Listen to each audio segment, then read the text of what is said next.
예수님은 요한복음에서 나는 선한 목자이다. 나는 내 양들을 알고 내 양들은 나를 안다고 말씀하십니다.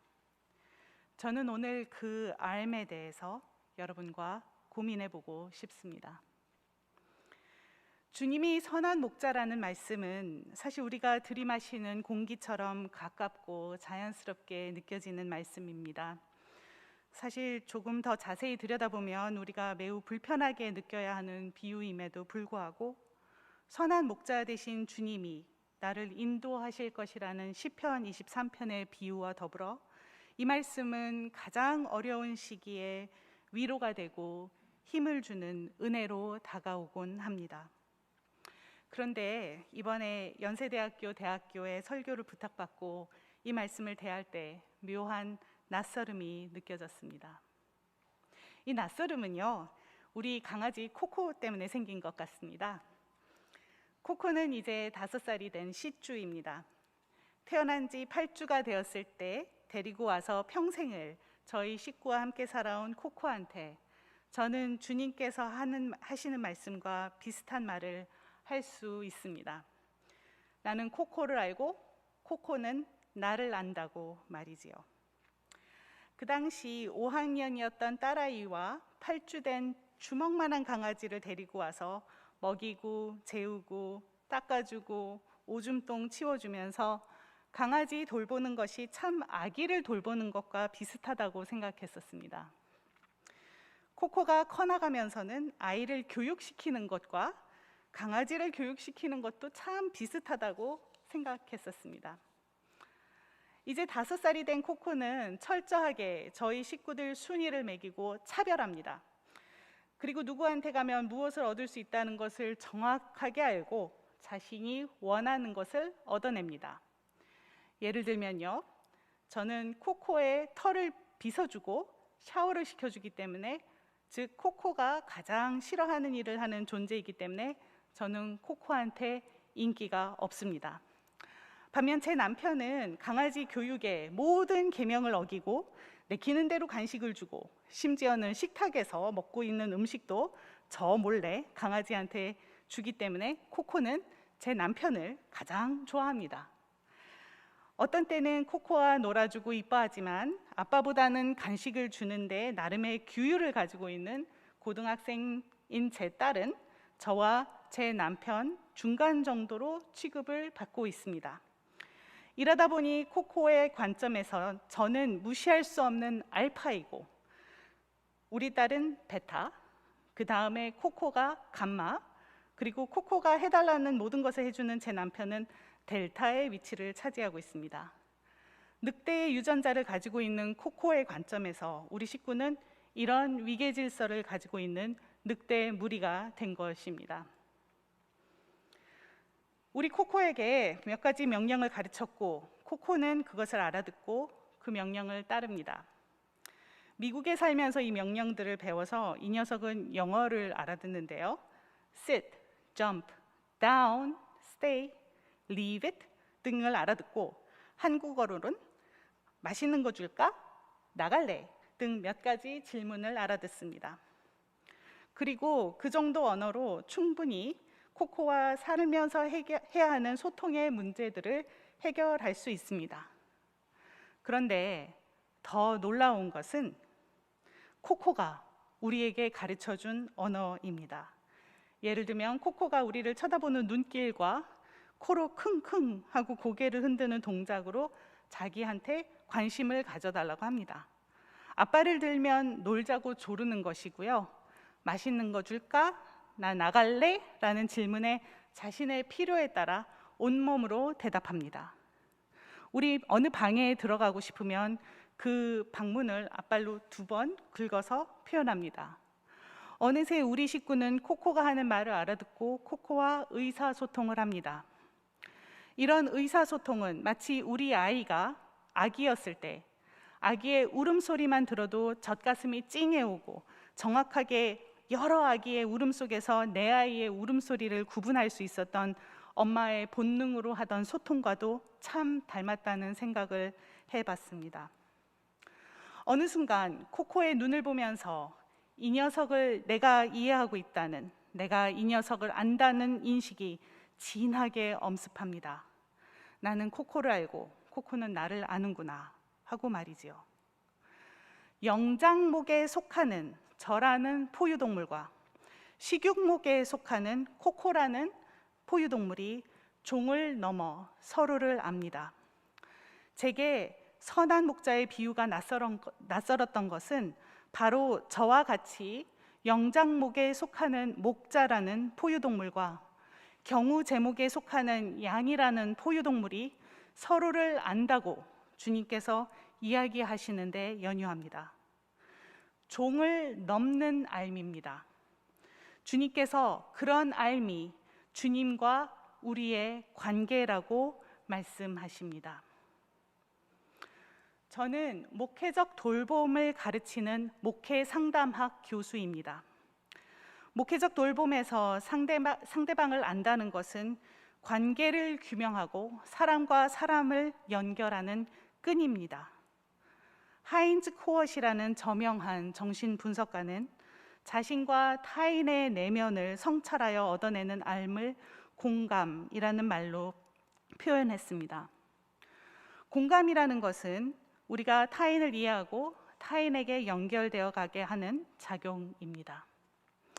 공감이 형성될 때 우리는 상대방의 연약함 속에서 나 자신의 연약함을 확인하고 그 연약함에 연결되어 갑니다. 제가 목회 상담사로서 가지고 있는 신앙 고백은 바로 이 연약함 속에서 만나게 되는 하나님의 임재와 그 임재로 인해 연약함 속에서 피어오르는 생명력에 대한 증언입니다. 저는 하나님의 임재를 만나는 바로 그곳에서 예배를 드립니다. 그리고 그 예배가 제가 제공하는 상담을 일반 상담과 구분짓고 있지 않나 생각해 봅니다.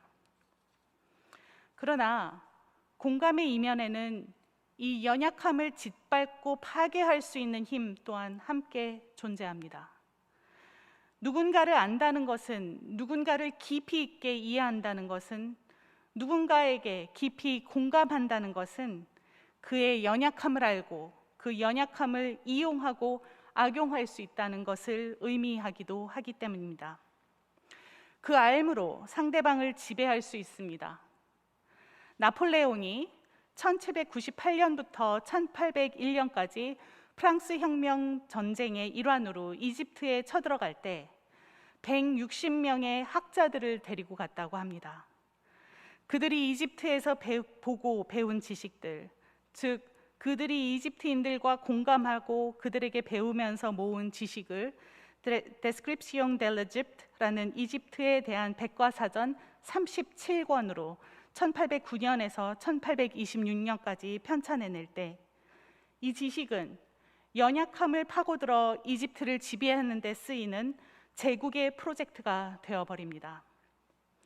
안다는 것은 이렇게 알려진 일을 파괴하는 데도 사용될 수 있어서 저는 공감을 가르치는 일이 늘 조심스럽습니다. 제가 가르치는 이들은 따뜻한 인간이 될 기술과 남을 짓밟을 기술을 모두 갖춘 전문가들이 되어 나가기 때문입니다.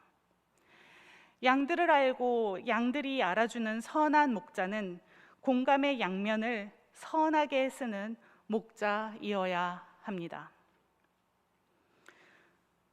동물의 종을 뛰어넘는 알에 대한 이야기를 하나 더 생각해 봅니다. 코로나 시대를 살아가는 우리의 삶과 어찌 보면 가까울 수 있는 이야기이나 저 멀리 11세기 독일에서 있었던 이야기를 들려드립니다. 1284년 6월 26일 하멜린이라는 마을에서 130명의 어린이들이 실종됩니다. 이 사건의 자초지종은 다음과 같습니다. 하멜린이라는 독일의 이 작은 마을에는 쥐가 창궐했습니다. 얼마나 쥐가 많았던지 쥐들은 개를 죽이고 고양이도 죽이고 음식 만드는 사람의 국자에 올라타고 교회에 갈 때 쓸 고급 모자에 둥지를 틀었습니다. 먹을 것, 입을 것, 자는 곳, 모든 곳에 쥐가 드글거리니 마을에 시의원들이 모여 묘책을 내야 했습니다.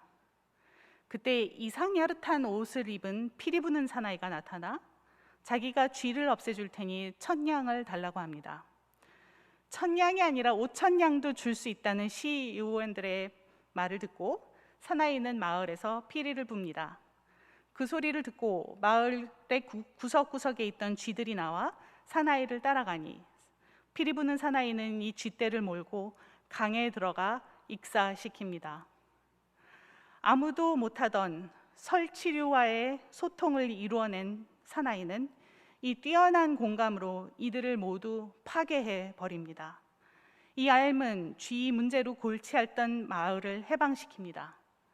쥐가 창궐했다는 것은 아마도 이 마을에 전염병이 돌았다는 이야기일 텐데 공감을 이용해서 쥐떼를 몰살시켜서 전염병을 종식시킵니다. 피리 부는 사나이가 이 일에 대한 약속된 대가를 요구했을 때 마을 사람들은 그의 어마어마한 소통 능력을 인정하지 않고 대금을 치르지 않았습니다. 그러자 사나이는 마을의 거리로 나가 다시 피리를 붑니다. 이번에는 그 마을의 모든 어린이들이 피리 소리에 홀려 사나이를 따라갑니다. 그리고 그들은 그 마을 어귀에 세워진 십자가상 즈음에서 홀연히 사라져 버립니다. 1284년 6월 26일 요한 사도의 성일에 있었던 일이라고 하멜린 시의 문헌이 기록하고 있습니다. 종을 넘나드는 소통 능력, 공감 능력을 무시했을 때 이런 능력을 가지고 있는 이가 행할 수 있는 폭력과 파괴가 얼마나 무서운지 말해주는 이야기입니다. 공감으로 먹고 살아야 하는 저에게 이 피리 부는 사나이의 이야기가 주는 경고에는 두려워할 만한 깊이가 있습니다. 그의 모습은 어딘가 모르게 선한 목자를 닮아서 말이지요. 시편 23편의 목자는 자신과 다른 종의 동물들을 물가로 데려갑니다. 만족을 제공합니다. 안식을 제공합니다. 피리 부는 사나이의 피리 소리의 음률은 그들 마음에 어떤 공백을 채워주어서 그들에게 만족과 안식을 제공했을까요? 가정폭력이든 데이트폭력이든 영적 학대를 자행하는 종교인이든 그 폭력이 발현되기 전에 가해자의 모습이 보여주는 매력과 자상함을 가르쳐야만 하는 목회 상담학 교수인 저에게 이 닮음은 등골을 오싹하게 만듭니다. 피리 부는 사나이의 이야기를 동화로 들으셨을 때 이 이야기의 교훈이 무엇이라고 생각하셨었나요? 노동의 대가를 잘 치르지 않으면 탈이 난다? 그러나 하멜린이라는 동네에 새겨진 이 사건의 흔적들은 이 이야기가 실제로 있었던 역사적 사건을 설명하려는 시도라고 웅변적으로 역설합니다.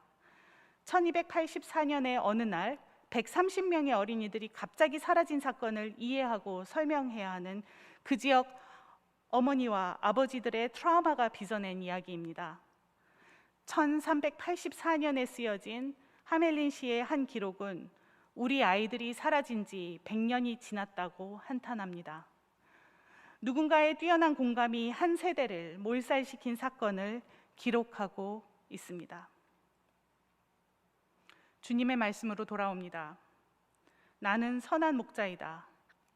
나는 내 양들을 알고 내 양들은 나를 안다. 종간 소통의 이야기로 우리와의 관계를 설명하신 2000년 전 주님의 말씀을 현재로 모시고 와 주님이 말씀하시는 삶이 어디로 뻗어가야 할지 생각해 봅니다. 멀리 갈 것도 없이 코비드-19의 도전 속에서 살아가는 우리의 현실을 생각해 보지요. 이 종간 소통과 이해는 어디로 뻗어야 할까요? 코비드-19 바이러스라는 생명체가 전 세계를 누비고 다닐 때 우리가 사용해야 했던 것도 사실은 종을 넘어서는 공감으로부터 오는 알미였습니다. 바이러스라는 생명체가 어떻게 움직이는지, 어떻게 살아남는지에 대한 알을 철저히 체득하고 바이러스의 생명고리를 끊는 작업이 우리를 살리는 방법이어서 우리는 사회적 거리두기를 하고 코로나에 대비하기 위한 여러 생활 수칙을 만들어서 실천하고 있습니다. 바이러스라는 생명체에 대한 공감에서 축적한 지식을 실천하느냐가 인간이라는 포유동물이 죽느냐 사느냐를 결정하는 것을 우린 지난 1년이 넘는 시간 동안 전 세계의 코비드-19 확진자와 사망자 지도의 추이를 보면서 확인해 왔습니다. 이 바이러스가 어떻게 우리 삶에 들어왔는지 이해하는 알은 우리의 종간 소통의 또 다른 차원을 보여줍니다. 이화여대에서 동물학을 가르치시는 최재천 교수님을 비롯한 많은 생물학자들은 코비드-19 바이러스가 천상갑이라는 빈치목에 속하는 야생 포유동물로부터 옮겨왔을 것이라고 설명합니다. 야생에 있는 동물들을 건드리지 않으면 그들 사이에서 돌고 있는 바이러스가 인간에게 오지 않았을 텐데, 사람들은 끊임없이 그들이 살고 있는 서식지를 개발하고 파괴하다 보니 그들과의 거리두기가 이루어지지 않는다는 것이지요.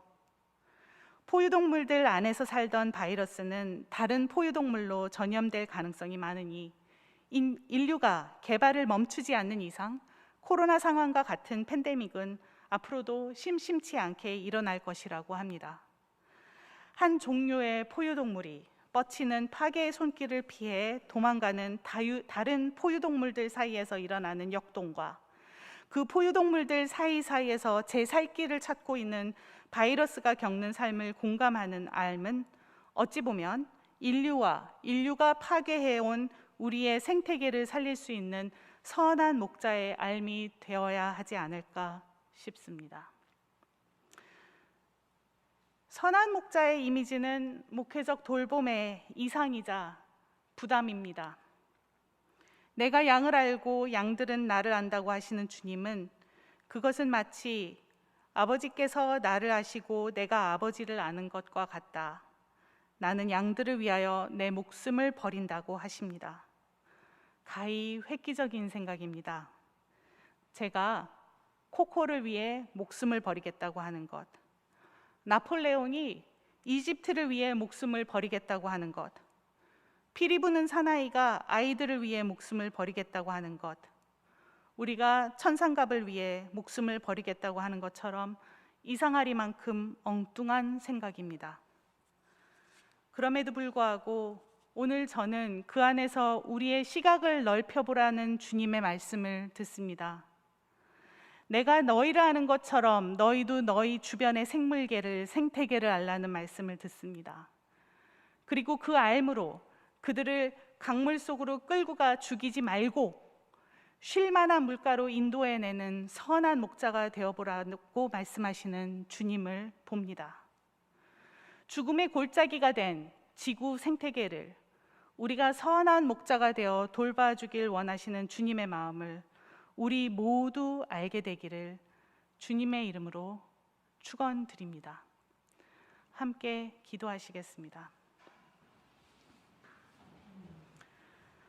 선한 목자 되신 주님, 눈을 들어 주님 창조하신 세계를 바라봅니다. 이 세상에서 함께 살아가라고 창조하신 다른 생물들을 보게 하시고 파괴가 아닌 생명을 궁리하게 하시고 생명체의 삶의 의지를 깊은 공감으로 이해하게 하소서.